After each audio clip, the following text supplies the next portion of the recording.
కేవలం 7,999K up to 10 kgs వరకు బరువు తగ్గి అధిక బరువు నుంచి వచ్చే ప్రధాన సమస్యలను దూరం చేసుకోండి. పెద్ది ఐటమ్ సాంగ్ సినిమాకి హైప్ తో పాటు కాంట్రవర్సీ కూడా తీసుకొచ్చింది. తక్కువ టైంలో మిలియన్ల కొద్ది వ్యూస్ రాబట్టినా నార్త్ ఆడియన్స్ బురద చల్లే కార్యక్రమం స్టార్ట్ చేశారా? పెద్ది ఐటమ్ సాంగ్ లో వాళ్ళకి నచ్చనిది ఏంటి చూద్దామా? పెద్ది ఐటమ్ సాంగ్ కోసం మెగా ఫ్యాన్స్ చాలా కాలంగా వెయిట్ చేశారు. భూపాల్లో జరిగిన ఈవెంట్లో పాటను రిలీజ్ చేశారు.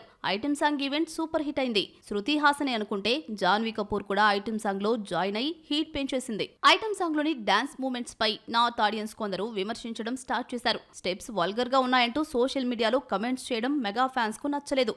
ఒకసారి హిందీ సాంగ్స్ చూసుకోండి అంటూ కౌంటర్ ఇచ్చారు. సౌత్ నుంచి వచ్చే సినిమాను నార్త్ ఆడియన్స్ కాంట్రవర్సీ చేయడం కామనేనంటూ మండిపడుతున్నారు మెగా ఫ్యాన్స్. పెద్ది పాన్ ఇండియాగా జూన్ 4న థియేటర్స్ లోకి వస్తుంది. ఇప్పటికే నార్త్ లో ముంబై, భోపాల్ చుట్టేసిన టీం రీసెంట్ గా బెంగళూరులో ప్రీ రిలీజ్ చేసుకుంది. సినిమా రిలీజ్ కు ఇంకా 10 రోజులు కూడా లేదు. చెన్నై, త్రివేంద్రంలో కూడా కవర్ చేసేసి చివర్లో తెలుగు రాష్ట్రాల్లో ప్రీ రిలీజ్ ఈవెంట్స్ చేయడానికి సన్నాహాలు చేస్తున్నారు.